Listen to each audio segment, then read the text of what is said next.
그 어떤 10분보다 알찬 10분 뉴사이킥 하프타임. 네.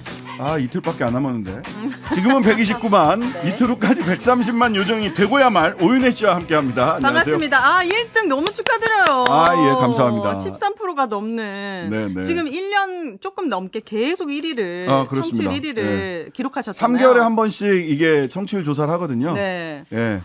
그러니까 4번 연속했으니까 1년 딱. 처음 할 때부터도 1위였어요? 예. 아, 그렇군요. 첫 조사 때 작년 4월이 첫 조사였거든요. 1월 달에 시작을 해가지고 4월이 첫 조사였는데 네.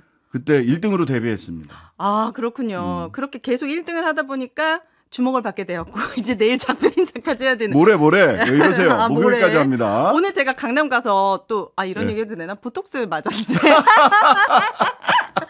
그때 이제 저희 이제 강남에 오랜만에 가서 보톡스 맞았는데 또 발레 사장님께서 네. 하프타임 어떻게 됩니까? 신장식 어떻게 됩니까? 막 이런 걸 궁금해하시는 거예요. 그러시구나. 그래가지고 1등을 또 만들어주신 분들이 정말 많이 계시다. 네, 너무너무 감사드립니다. 감사합니다. 유종의 미를 거두고 네. 마이크 앞을 떠날 수 있어서 진짜 청취자 여러분께 감사드립니다. 네.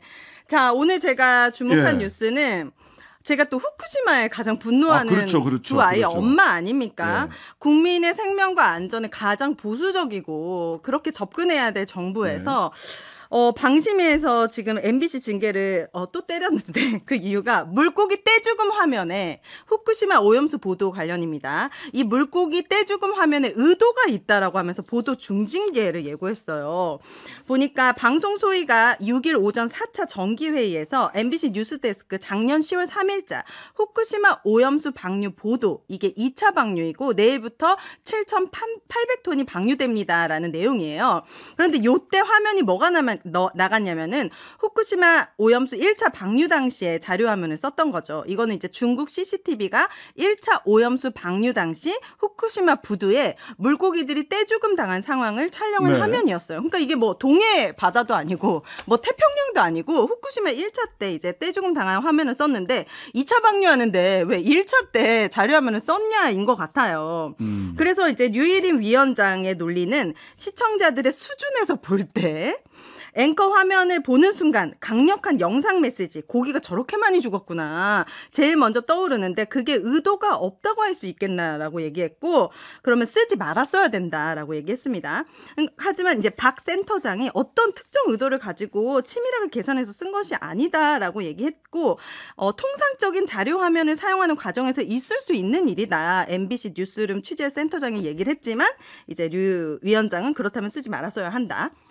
그래서 이게 후쿠시마 오염수 같은 경우에는 국민들의 알 권리도 있는 것이고 1차 방류 시기에 이렇게 떼죽음이 당했다면은 당연히 보도할 가치가 있는 건데 이거에 관련돼서 이제 보도 중징계 요청이 나왔다고 해가지고 알려드리려고 합니다. 네.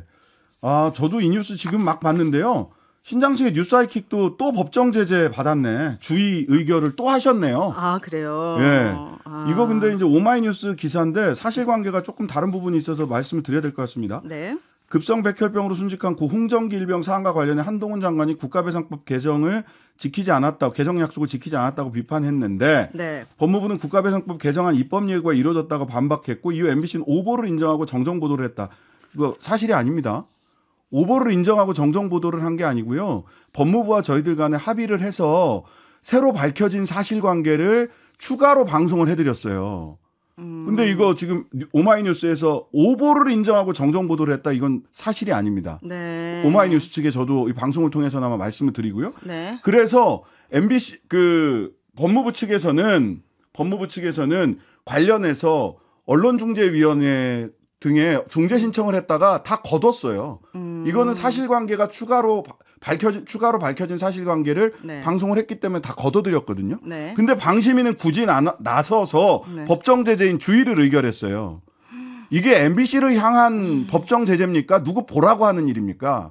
저는 묻지 않을 수 없습니다. 그러니까요. 이렇게 공정하게 그리고 이루어지는 오마이뉴스도 정확하게 기사를 다시 쓰셨으면 좋겠네요. 네. 오보를 인정하고 정정 보도한 게 아닙니다. 네. 예. 근데 언중이 법무부도 그만하기로 했던 거를 방심위가 나서서 오늘 이러고 있고 그냥 자료하면 뒤에 쓴 거 가지고 또 법정 제재하고 네. 이거 지금 6대 0으로 하고 싶은 거 그냥 다 하고 계신 거잖아요. 그러니까 신장식의 발언이 싸가지가 없다라는 의견도 저 보고 깜짝 놀랐어요. 싸가지 없다, 문제 많은 사람이다. 아니 사실과 다르다 뭐 이런 것들이 아니라 이제 그런 것까지 이렇게 트집을 잡으니 그냥 본인들의 감정 상태, 주관적 판단을 절차만 밟으면 그냥 다 전부 다 객관적인 어떤 판단이 된다고 오해를 하시는 것 같은데요. 네.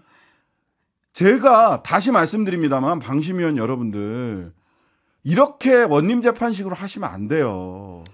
그리고 중구난방이란 말이 있습니다. 여럿이 떠드는 입은 중구난방이 막 혼잡스럽다 이런 뜻이 아니에요. 여럿이 떠드는 입은 막을 수 없다는 얘기입니다. 중구난방. 제가 여러 가지 이유로 이 자리를 떠나지만 저의 입을 그리고 저를 통해서 여러 사람이 떠드는 입을 네. 막을 수 있을 거라고 생각하는 발상 자체가 민주주의와 어울리지 않는 발상이에요. 당연합니다. 청취율 1위잖아요. 많은 분들이 사랑하는 데는 이유가 있습니다. 이것을 듣고 정말 국정 기조를 바꿔야 합니다. 대통령님. 다시 한번 요청드립니다. 그러다 끌려나갑니다. 국정 기조 얘기 함부로 하셨다가. 국정 기조를 바꿔야 합니다. 자, 오늘도 AS 뉴스 전해드립니다. 뉴스하이킥에서 고발사주 의혹 꾸준히 다루고 있는데 오늘 뉴스타파에서 주목할 만한 보도가 나왔습니다. 고발사주가 실행하기 4일 전에 당시 윤석열 검찰총장과 손준성 대검 수사정보정책관이 오찬을 같이 했다고. 그리고 고발사주 하루 전에는 윤석열 검찰총장과 당시 고발사주 피의자로 입건되어서 수사를 받았던 권순정 당시 대검 대법인관도 오찬을 했다고 합니다. 이 오찬 사실을 뉴스타파는 어떻게 취재했는가 보니 대단합니다. 이것도. 대검찰청으로부터 받아낸 2020년도 윤석열 총장의 업무 추진비 집행 내역을 분석하다가 그거 하나하나씩 다 분석하다가 발견한 거예요.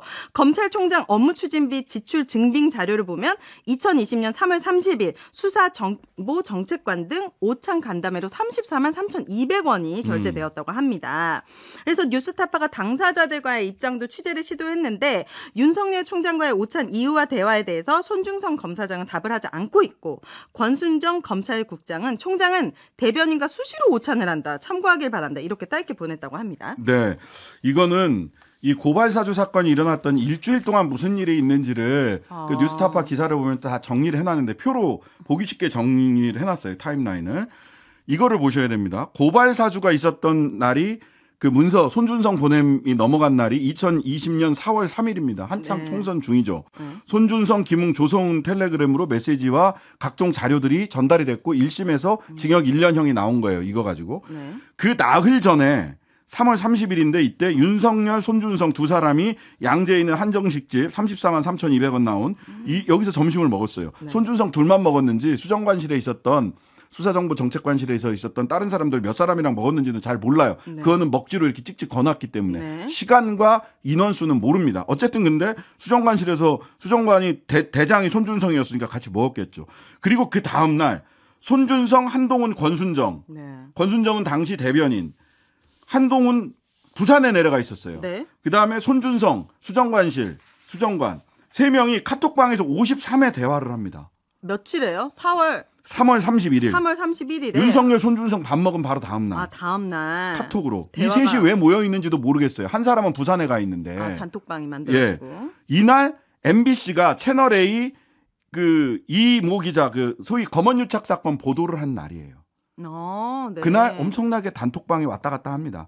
그 다음 날 손준성, 한동훈, 권순정 그 단톡방 45회 대화가 오고 갑니다. 윤석열, 한동훈은 12번 전화 통화를 합니다. 같은 날. 네. 이거 부부도 12번은 안 하거든요. 네, 같은 날. 그리고 그 다음 날 4월 2일 고발사주 하루 전날 윤석열, 권순정 두 사람이 설해마을 오마카세에서 24만 원어치 밥을 먹습니다. 이것도 그 뉴스타파에서 그거 다 영수증 살펴가지고 찾아낸 거예요. 그렇구나. 예. 손한권 단톡방 30회 대화가 오고 갑니다. 윤석열, 한동훈 17번 전화 통화합니다.